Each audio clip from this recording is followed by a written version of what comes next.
बात कर रहे हैं सॉलिड स्टेट की और ये हमारा लेक्चर नंबर 2 है।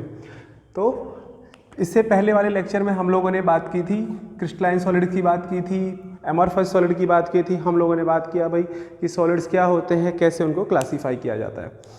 चलिए तो सबसे पहले एक छोटा सा क्वेश्चन ले लेते हैं क्रिस्टलाइन और एमॉर्फस सॉलिड के ऊपर में ही। मैं एक छोटा सा क्वेश्चन दे रहा हूँ आप सभी को, ठीक है। उस क्वेश्चन के अंदर में आपको ये बताना होगा कि कौन क्रिस्टलाइन सॉलिड है और कौन आपके पास में एमॉर्फस सॉलिड है, ठीक है। तो आपको आइडेंटिफाई करना है, जैसे मेरे पास में लिखा हुआ है आइडेंटिफाई द फॉलोइंग कंपाउंड्स। जैसे मेरे पास में लिखा हुआ है KCl, ठीक है। मेरे पास में लिखा हुआ है पॉलीइथीन, ठीक। मेरे पास में लिखा हुआ है PVC पाइप, जो आपके पास आपके घरों में यूज़ होता है, खेतों में यूज़ होता है ना।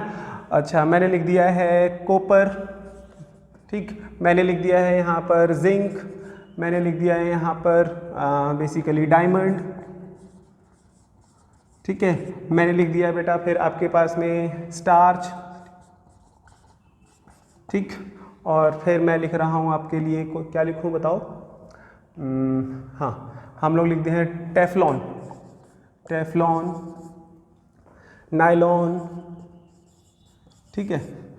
उसके बाद में लिख देते हैं भैया क्या Na2CO3, ठीक है। NaCl लिख दिया, ठीक। तो ये सभी कुछ कंपाउंड्स हैं। इन सभी में से आपको क्या बताना है कि इन सभी कंपाउंड में से, एलिमेंट में से कौन सा तो क्रिस्टलाइन सॉलिड है और कौन सा एमॉर्फस सॉलिड है।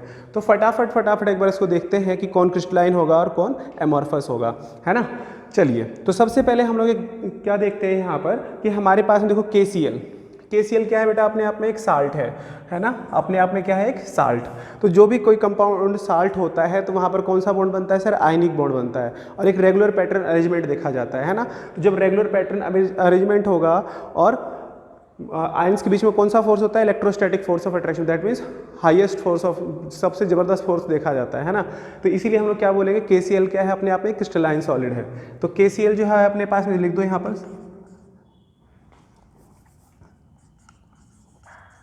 क्रिस्टलाइन सॉलिड कौन से होंगे भैया अपन लोगों के पास में। देखो सबसे पहले तो हमारे पास में KCl ही हो गया क्रिस्टलाइन सॉलिड। अच्छा, क्या पॉलीथीन क्रिस्टलाइन सॉलिड होगा। देखो एक बार, मैंने कल एक बात कही थी आप सभी को कि क्रिस्टलाइन सॉलिड की एक सबसे अच्छी खासियत क्या होती है कि वो अपनी आइडेंटिटी को रिटेन करके रखते हैं, that means they are the long range order solids, है ना। ये बोला था ना मैंने आप सभी को। तो भाई आपके पास में क्या है कि पॉलीथीन, क्या पॉलीथीन अपनी आइडेंटिटी को लॉन्ग टाइम तक रिटेन करके रख सकता है, तो नहीं सर, ठीक है। तो पॉलीथीन क्या है, एक क्रिस्टलाइन सॉलिड नहीं है। ऐसे PVC भी एक क्रिस्टलाइन सॉलिड नहीं है। तो यहाँ पर क्या लिखते हैं, यहाँ पर एमॉर्फस। तो एमॉर्फस कौन कौन है भैया, यहाँ पर देखो पॉलीथीन है ना, पॉलीइथीन, ठीक। उसके बाद में क्या है PVC, आपके पास में क्रिस्टलाइन नहीं होगा, ये एमॉर्फस हो जाएगा। अच्छा, उसके बाद में देखते हैं किसको भैया, कॉपर क्या है, मेटल। तो जितने ही मेटल होते हैं सबके सब क्या होते हैं, क्रिस्टलाइन सॉलिड्स होते हैं। तो यहाँ पर लिख देते हैं कॉपर, जिंक भी अपने आप में एक मेटल है, ठीक। अब देखो ये भी अपने आप में क्या होगा, साल्ट है, ये भी एक साल्ट है। तो जितने भी साल्ट्स होते हैं बेसिकली क्या होंगे भैया, crystalline sir.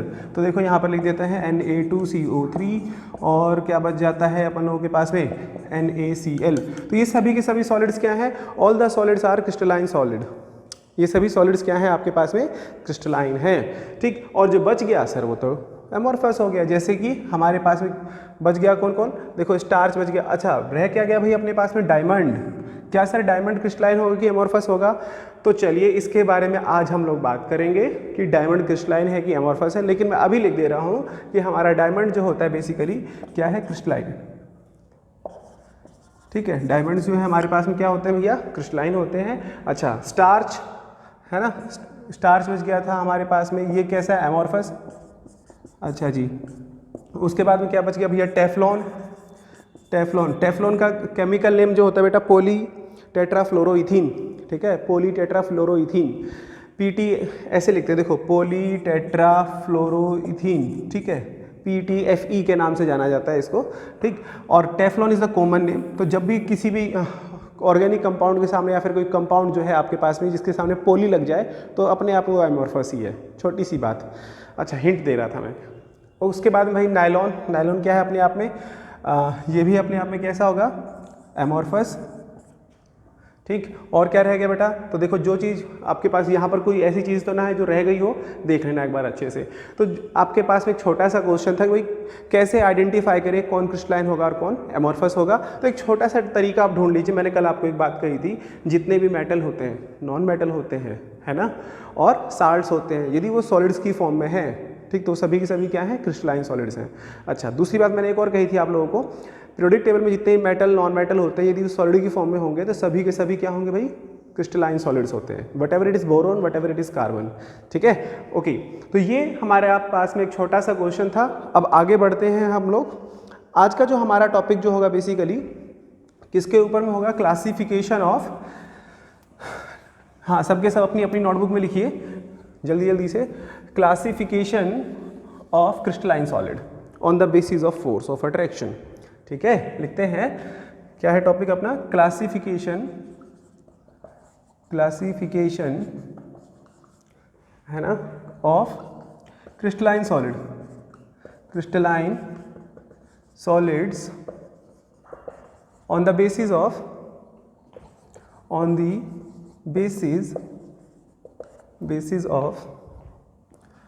force of attraction।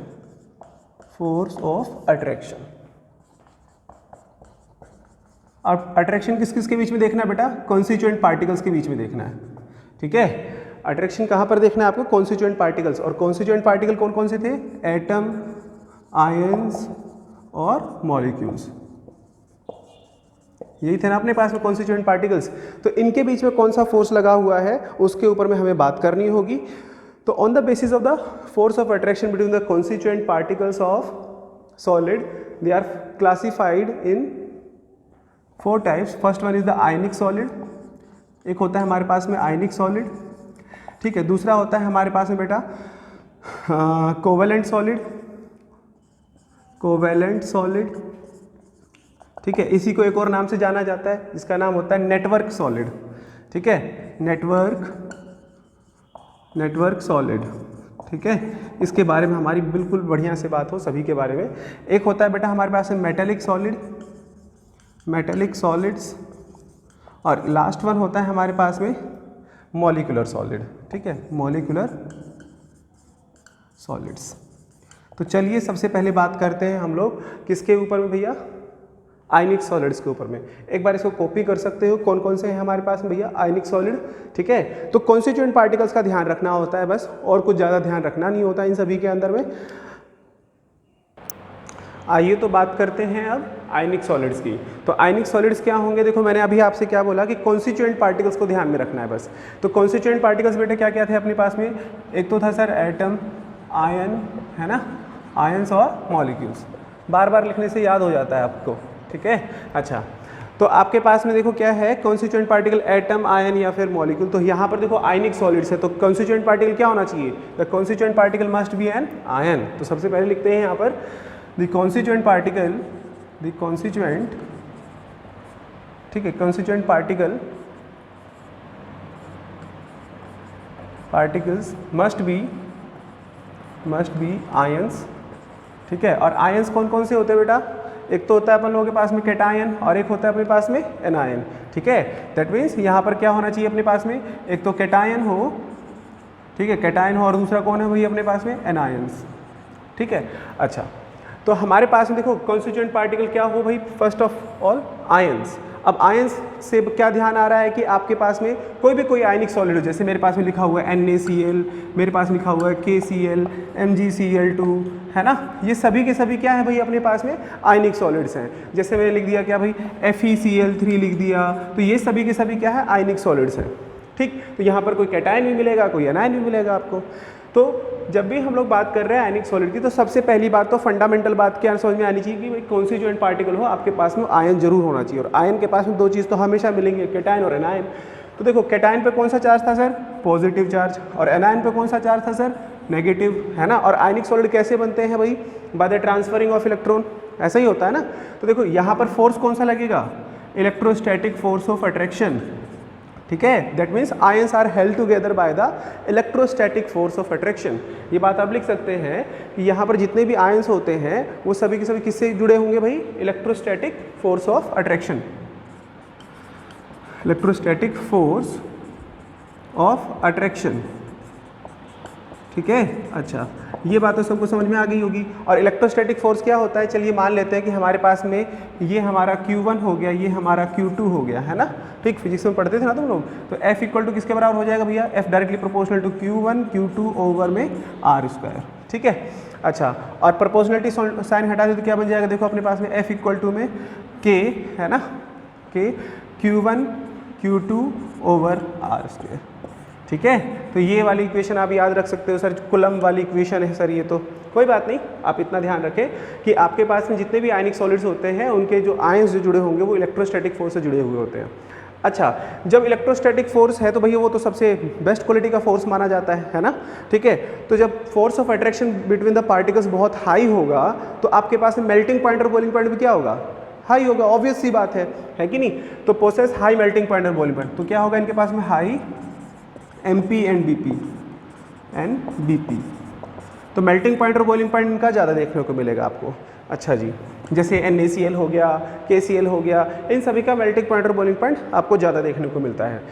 और क्या देखने को मिलेगा, ये सॉलिड्स वो हैं जो वाटर सॉल्युबल होते हैं, ठीक है। मैं सभी की बात नहीं करता, लेकिन मोस्टली जो आयनिक कंपाउंड्स जो होते हैं, मोस्टली आयनिक कंपाउंड्स, ठीक है। कुछ एक आधे इधर उधर होंगे जो फिर से इनऑर्गेनिक में बात हो जाएगी उसकी, कौन सा सॉल्युबल होगा कौन सा सॉल्युबल नहीं होगा, लेकिन मोस्टली आयनिक कंपाउंड्स जो होते हैं वाटर सॉल्युबल होते हैं, ठीक। तो ये ऐसे सॉलिड्स हैं जो वाटर सॉल्युबल हैं, ठीक है ना, soluble in water, soluble in water, ठीक है भैया। अच्छा, उसके बाद में क्या देखने को मिलेगा यहाँ पर, जितने भी आयनिक सॉलिड्स होते हैं आपके पास में, ठीक है, वो इलेक्ट्रिसिटी कंडक्ट करते हैं aqueous form, conduct the electricity in ionic form, in aqueous form, sorry aqueous और मोल्टन फॉर्म,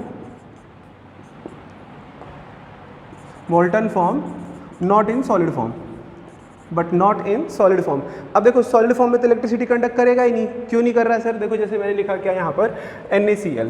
अब NaCl है, बचपन से पढ़ते हुआ है, सॉलिड फॉर्म में है, तो क्या करेगा, जब आयंस ही फ्री नहीं होंगे तो कहाँ से इलेक्ट्रिसिटी कंडक्ट कर लेगा भाई, ठीक। तो जितने भी आयनिक सॉलिड्स होते हैं वो जब तक आयंस फ्री नहीं होंगे तो वो इलेक्ट्रिसिटी कंडक्ट भी नहीं करते हैं। बात समझ में आ गई होगी शायद अभी सभी को। तो क्या बातें निकल के आती हैं यहाँ से, सबसे पहली बात क्या थी, फिर से एक बार फटाफट इसको देख लेते हैं।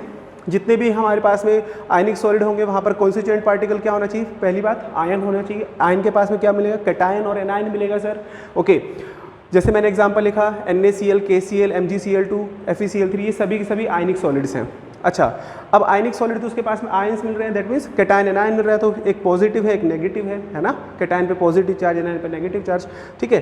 तो इनके बीच में कौन सा फोर्स लगेगा सर, इलेक्ट्रोस्टैटिक फोर्स लगेगा। अब फोर्स से सब कुछ याद हो जाता है, यदि फोर्स ऑफ अट्रैक्शन बहुत अच्छा है तो that means possess the high melting point और बॉइलिंग पॉइंट। दूसरी बात क्या देखने को मिलेगी भाई, आपके पास में सॉल्युबल होते हैं वाटर के अंदर में, ऐसा सॉलिड जो सॉल्युबल है, ठीक है। अच्छा, कंडक्ट करेगा इलेक्ट्रिसिटी को किसकी फॉर्म भैया, एक्वस फॉर्म में या फिर मोल्टन फॉर्म में, सॉलिड फॉर्म में कंडक्ट नहीं कर पाएगा। तो ये कुछ प्रॉपर्टीज़ हैं आयनिक सॉलिड्स के बारे में, और ये कुछ हमारे आयनिक सॉलिड्स थे, ठीक है। जितने भी आपके पास में साल्ट्स होते हैं, ठीक है, जिनके कैटायन का साइज़ बड़ा हो, कैटायन का साइज़ वैसे कभी बड़ा नहीं होता है, जहाँ पर कैटायन और एनायन का साइज़ डिफरेंस छोटा हो, समझ रहे हो ना, जहाँ पर कैटायन एनायन के साइज़ का डिफरेंस छोटा हो, तो वो सभी के सभी सॉलिड्स जो होते हैं आयनिक सॉलिड होता है, और उनका मेल्टिंग पॉइंट और बॉइलिंग पॉइंट आपको। अब मेटेलिक सॉलिड्स के बारे में आप सभी को पहले से ही बहुत कुछ पता है, आप लोगों ने 10th क्लास में 9th क्लास में मेटल्स के बारे में बहुत कुछ पढ़ा होगा। तो जितने भी मेटेलिक सॉलिड्स होते हैं वो अपने आप में क्रिस्टलाइन सॉलिड है, ये बात मैं तीसरी चौथी बार बोल रहा हूँ, ठीक है।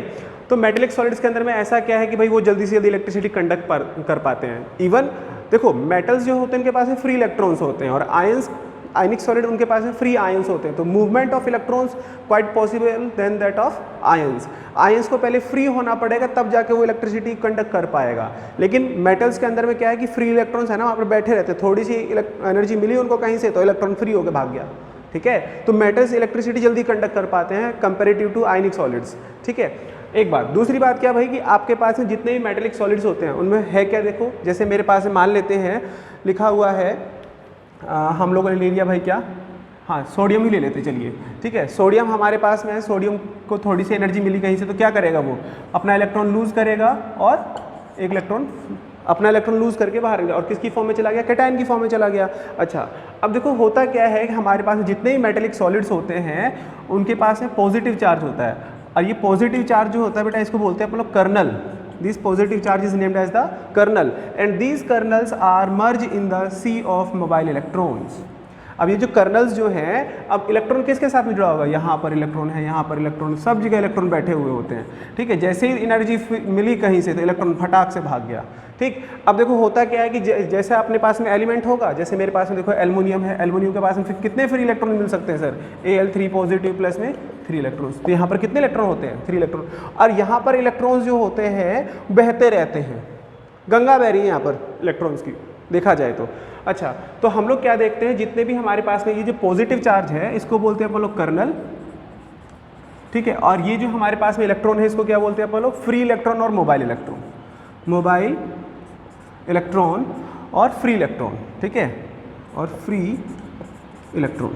अच्छा, अब ये इलेक्ट्रॉन्स कभी भी देखो बैठता नहीं है, वो हमेशा घूमता फिरता रहेगा, वो स्टेशनरी नहीं रह सकता। तो इसलिए बोला जाता है मेटेलिक सॉलिड्स के लिए the positive charge particle kernels are merge in the sea of mobile electrons. ठीक है, तो जितने भी इलेक्ट्रॉन्स होंगे सब के सब यहाँ पर बैठे होंगे और हमारा जो पॉजिटिव चार्ज होगा वो मर्ज होता है in the sea of mobile electrons. अच्छा, अब मेटल्स जो होते हैं जितने भी, उनका मेल्टिंग पॉइंट और बॉइलिंग पॉइंट बहुत ज़्यादा हाई होता है। यदि प्रॉपर्टीज़ की ही हम लोग बात करें, जितने भी मेटल्स हैं आपके पास में, जितने मेटेलिक सॉलिड्स होते हैं उनका मेल्टिंग पॉइंट और बॉइलिंग पॉइंट बहुत ज़्यादा हाई होता है। इसके पीछे रीज़न क्या है, एटोमाइजेशन एनर्जी। तो मेटल लैटिस के बीच की मेटल लैटिस जो होते हैं उनके बीच का जो एटोमाइजेशन एनर्जी जो है बहुत ज़्यादा हाई होता है। क्यों? क्योंकि उनकी आयनाइजेशन एंथैल्पी कम होती है। देखो एक अच्छा मेटल बेटा कौन होगा, एक अच्छा मेटल वो है जो अपना इलेक्ट्रॉन फटाफट डोनेट कर दे। ठीक है, that means which have the low ionisation enthalpy. ठीक, तो हम लोग क्या पाते हैं, और लो आयनाइजेशन एंथैल्पी का मतलब थोड़ी सी एनर्जी मिली, इलेक्ट्रॉन डोनेट करके चला गया। ठीक है ना। अच्छा, तो जितने भी हमारे पास मेटल्स होते हैं वो जल्दी इलेक्ट्रिसिटी कंडक्ट कर पाएंगे। आपको जो भी मेटल की प्रॉपर्टी याद है फटाफट लिख दो यहाँ पर, बस इतना सही काम करना है। मेटल का high melting point, boiling point होता है सर, इलेक्ट्रिसिटी कंडक्ट कर पाते हैं क्योंकि उनके पास में फ्री इलेक्ट्रॉन्स होते हैं। अच्छा, और क्या देखने को मिलेगा भाई, metals are good conductor of electricity as well as of heat. ठीक है। अच्छा, और कुछ जो भी प्रॉपर्टी तुम्हें याद आती है वो फटाफट लिख देना। लस्टरस होते हैं, मेलिएबल होते हैं, डक्टाइल होते हैं, जो प्रॉपर्टी तुम्हारे दिमाग में बैठा है वो लिख देना भैया। ठीक है, सब का सब यहाँ पर लिख दो। फ्री का नंबर है, मिलता है चपेट लो। ठीक, तो हमें ये सब बातें थोड़ी थोड़ी ध्यान रखनी होंगी। चलिए, तो आज के लेक्चर को यहीं पर करते हैं over. Thank you and having a nice day.